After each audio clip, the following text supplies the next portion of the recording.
Chapter 4. Moral Effects of Trade. Rural industry must always subsist beneath commerce and beyond the congested centers of manufacture on a large scale. The moral and intellectual principles proper to non-commercial classes must therefore always remain alive, even in the most commercial state. Sometimes, as in France, during the Third Republic, a healthy national tradition subsists only as a precious heirloom committed to a dispossessed aristocracy and a despised peasantry, who live like foreigners in their ancestral land, ignored by a government of commercial and official parasites. The automatic political tendency of such a government has probably nothing to do with the foundational interests of the governed, nor, in the long run, with its own interests, because the parasites could not subsist if the body which they feed should perish. Yet this radical alienation of the politicians from the nation is disguised by a common language and by a purely literary education. Even the demagogues most alien, morally, are physically natives. They have undoubtedly imbibed something of the traditions enshrined in the history and the older literature of the country. Whilst, on the other hand, since the French Revolution, peasants, soldiers, and aristocrats, and even the clergy, have acquired intellectually, insofar as they live intellectually at all, the rhetoric and ambitions of the new age, and a way of life contrary to their traditional virtues. Thus all parties, once in office, continue to discharge traditional functions automatically, with less disorder and contrariety than might be expected from their respective principles. The old order indeed lapses slowly, and a new order appears unannounced, in complete defiance of the two sets of ideas frantically advocated in the two camps.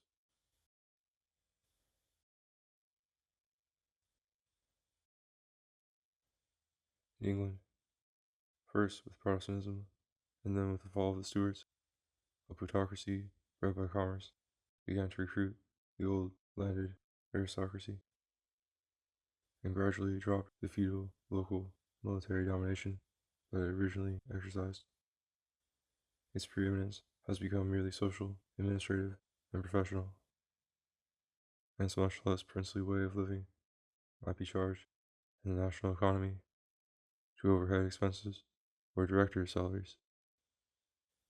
Political leaders are all constitutional monarchs on a small scale, following the policy of a responsible or irresponsible ministry, imposed upon them by a lumbering, heterogeneous mechanism which they never devised and probably do not understand.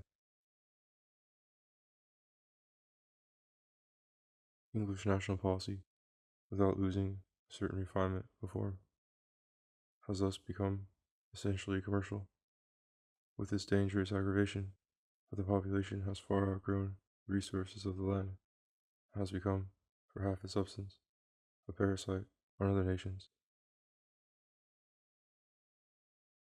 It is obvious that in a fertile country, or in a country fed by another which is fertile, the parasites may outnumber the productive laborers, and a democratic government may obey the wishes of the majority while oppressing or flouting the only true, productive, and necessary class. Such a government may think it considers the interests of the majority in obeying their wishes, yet both this majority and the government that serves it may be cutting their own heads off. Social and economic fusion softens the outlines of these distinctions. Classes intermingle. One man and one family may belong to several classes,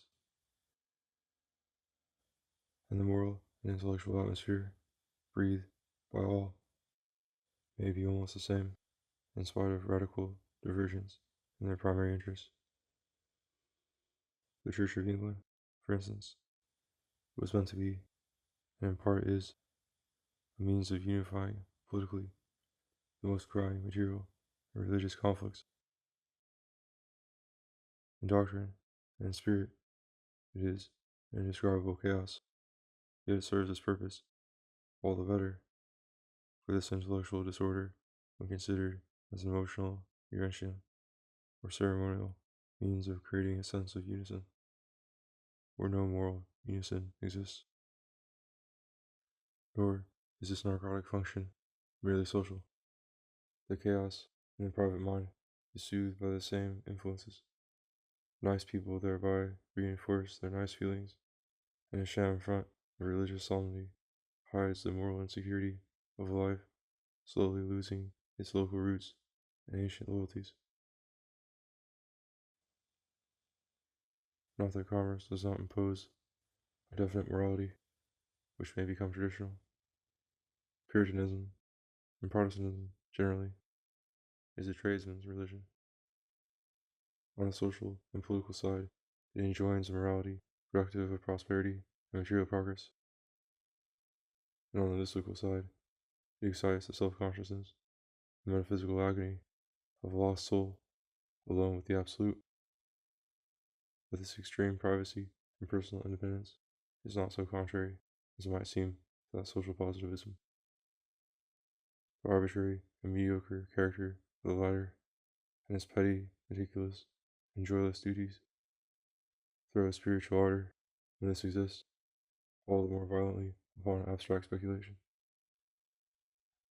So that, in the Protestant communities, on a background of prosaic commercialism, we find Calvinism and Methodism and spiritual and Christian Science, and ultimately transcendental idealism, crying prophetically from the housetops.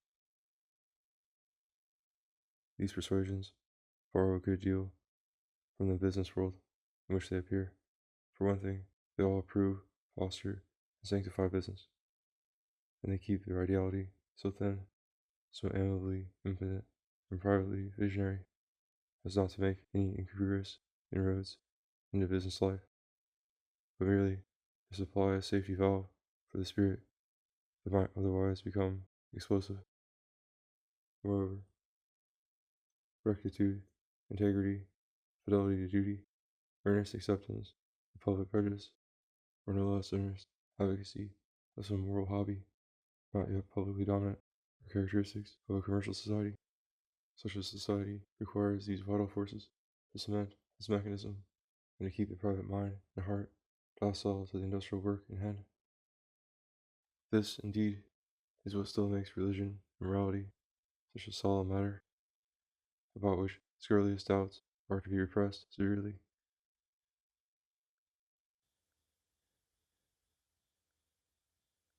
A similar and very curious influence is exercised by commerce on metaphysics. Commerce is favorable to enlightenment. It knows the difference between that which can be found, weighed, and measured, and that which is merely imagined, words, ideas, unrealities. While thoroughly contemptuous of mind taken on his own account, commerce stoutly professes a kind of rationalism. Mathematics, it thinks, the true science, at least in its applications, and the same may be said of physics, chemistry, and even astronomy. But the diversity of religions and of systems of government renders all argument about them arbitrary and worthless. We may simply observe the effect which, under different circumstances, these dominant conventions have on prosperity and on a placid order of society favorable to commerce. The economic philosophy of the merchant is international, but not so is religion and morality, for these, all different in each country, are in each bulwarks of peace and order. An established church should nowhere be disturbed, especially not the probably moderate, dignified one which he maintains at home.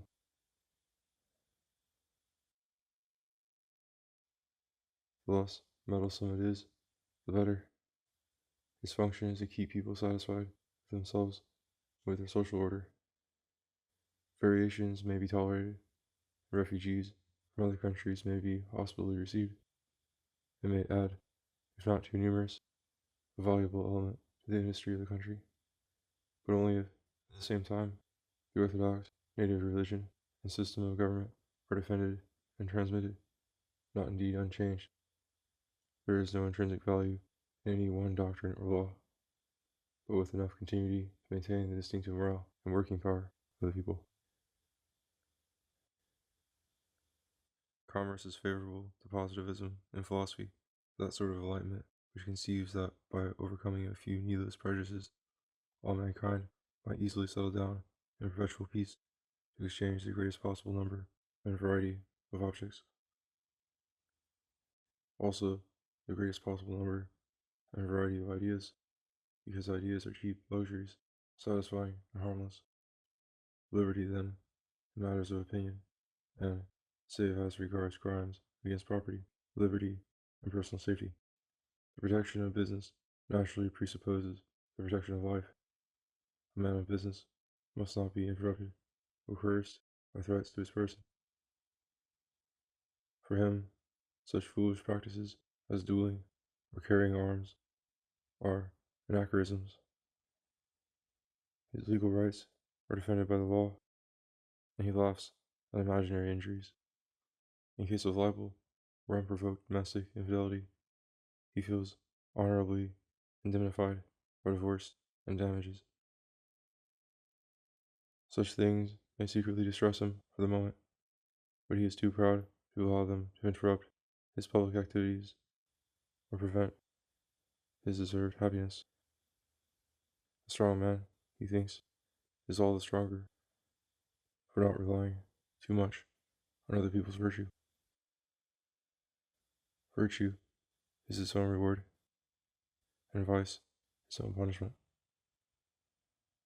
Industrious habits, for instance, hardly need to be inculcated or bred into the rising generation by any harsh discipline. In a commercial society, the idle and thriftless sink out of sight by the natural selection of the competent. No need, therefore, of artificial restraints on the young or of useless instruction beyond reading, writing, and arithmetic.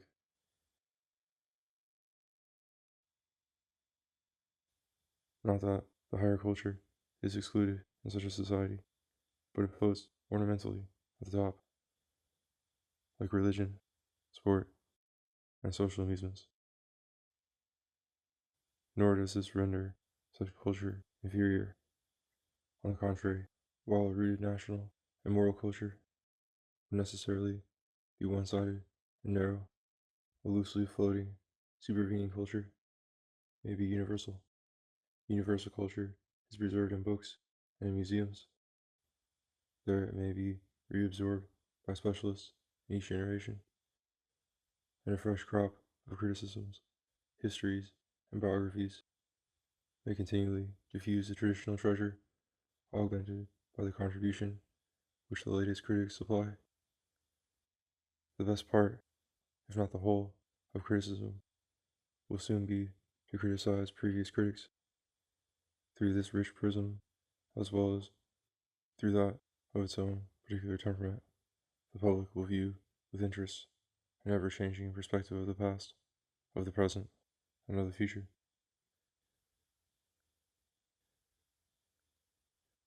What may be lacking in such a cultivated plutocracy will be only a native culture. No single inevitable tragedy will inspire poets or artists, even music, which by its abstraction is able to supply to the careworn mind a luxurious interlude to its cares, without demanding any capacity to frame ideas, falls into the hands of professionals without roots, whose arts and life are international. No social prescription imposes on their art any definite tone or any definite limits. The artists, or each sect of artists, form a kind of Soviet, sovereign in its own sphere, and far from soliciting any higher patronage, decree that the public shall accept anything and everything at its hands. Yet art, for art's sake, suffers from a congenital disease, and professes to create substance out of form, which is physically impossible. It suffers from freedom of emptiness, without a traditional subject matter and a traditional unquestioned method, both of which may be congruously developed and transformed by individual genius and deeper understanding. The strength of the soul is wanting, which is requisite for great achievements, The artist, even the historian or the philosopher, then becomes an amateur. He plays with surfaces or falls into extravagance. Originality, which in living things comes unasked, is sought for to the point of cultivating absurdity and letting it pass for genius. Swells of archaism intervene. Savage art or ignorant opinion is rehabilitated and set up as if its very grotesqueness were a miracle of inspiration. The public is overawed, being told it is too stupid to understand. Yet perhaps it is flattered at the same time and encouraged to indulge his crudest passions and emotions, no longer secretly or in an underworld, but with a sort of Bacchic enthusiasm, affected or hysterical. Commerce is not without some influence, even on science. What we call science, in the narrower sense, may be said not to have existed before the modern commercial age. Diligent measurement and experiment distinguish science from common knowledge, however certain, and from speculation, however clairvoyant. But diligent measurement and experiment are necessary in commerce. They are involved in navigating the high seas and the air and inventing all elaborate machinery. If science could be reduced, as it may be reduced by definition, to mere measurement, experiment, all images and hypotheses being regarded as incidental and negligible, science would become simply such knowledge as is useful in industry. Undoubtedly, monumental arts, like engineering and architecture, also require science. But here the process of construction is itself only a means to the possession of the perfected work, which in itself has amiable uses and values for the imagination, whereas the application of science to trade serves only trade and the interests of the middleman, without reference to the spiritual uses of his trade or his inventions.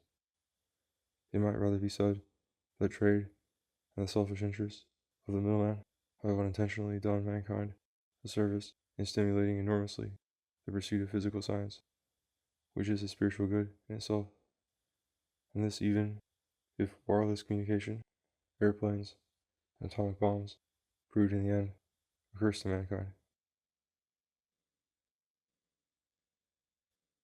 When science, essentially a liberal interest, is enormously stimulated by economic pressure and rewards, the pure investigation itself need not be infected by any worldly motive, at least not among genuine inquirers. Sometimes, on the contrary, the joy of discovery may be heightened by the warmth of public interest in it and of the human benefits that may ensue. And subjectively, even the obstacles or perversions that the world may have put in the way of true science may intensify and purify the love of it in the struggling mind,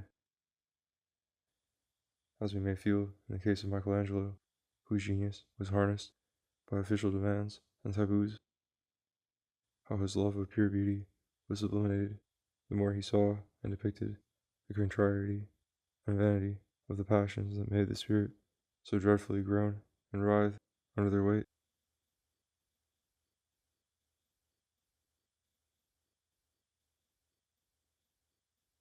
But this tragic shadow cast by the world and the flesh over the summits of free imagination is exceptional. The effect that strong material influences have on the liberal arts is usually more direct and obvious.